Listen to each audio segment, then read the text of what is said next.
Theresa May does seem to have changed the mood in Brussels this week. Would you like to congratulate the Prime Minister on finally moving things forward? Any progress Theresa May needs to be congratulated about, but also any claims for progress needs to be looked at with a cool head. So there may be a change in atmosphere, but is there a change in substance? What has actually happened that has made a difference? So the Europeans are now saying that they're prepared to have scoping talks about any future trade deal, but we need to move forward with the divorce first. And there seems to be deadlock with the divorce. It seems to me that the reality is we remain in deadlock on the divorce. They may be having scoping talks in relation to a future deal, but if we're having all these problems with the divorce, how long will it take us to get a deal in terms of a future trading relationship? Well, you say deadlock, but directly Donald Tusk says, after Prime Minister May's intervention, my impression is that the reports of the deadlock between the EU and the UK have been exaggerated. While progress is not sufficient, it doesn't mean there is no progress at all. And very similar warm words coming for Angela Merkel. I put it to you, the mood has changed. Things have changed. And we need to make sure that things have been put off until December, and we need to make progress in December. And there is no movement until then.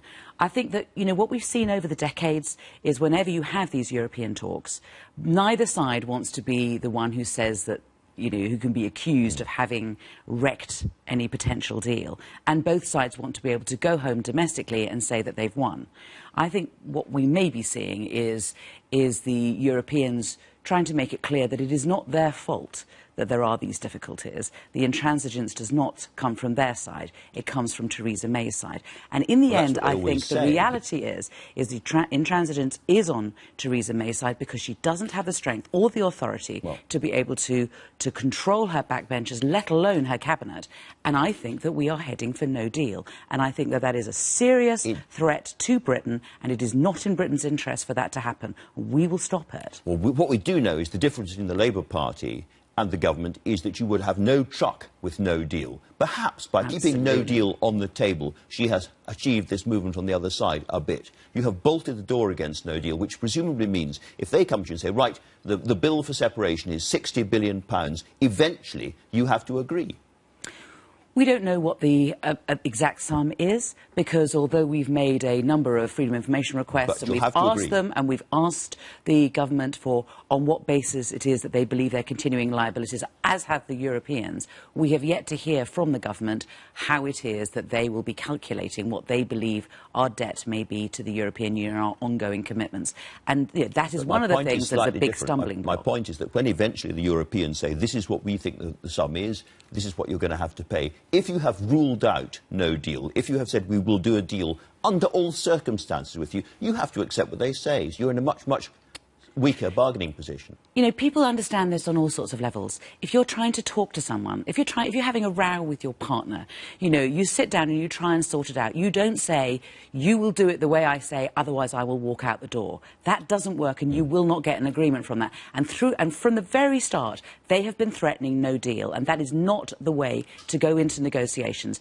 But furthermore, what we need to have made perfectly clear to the British public is just how damaging no deal would be to our country. Massive, great lorry parks at Dover. OK. All right.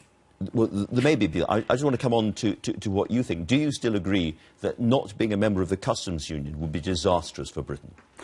I think that what we need to have is tariff-free, red tape-free access to the single market. We need to be close to our biggest partners, the ones that we do the greatest amount of trade with, and exactly the form that takes is not as important as the end result. That was a straightforward question, and you used to say it was a straightforward question, but you can't give me a straightforward answer to say that we should be inside the customs union, as you used to say just a year ago. On this issue, the answer should be straightforward. We all know that it would be a disaster for British business if we do not remain part of the customs union. Is that still true? We need to be part of a customs union. Clearly we do. But not the customs union. How would on earth is Ireland, the island of Ireland, going to work without there being some form of customs union? People who say we can have a frictionless border between north and south and between Ireland and the rest of the UK, and yet we're going to be out of the single market and out of the customs union, it makes no sense. Of course we need a form of customs union, but in the end what we need is a British-style deal and a British-style agreement, and not sailing off into the mid-Atlantic with no deal at all.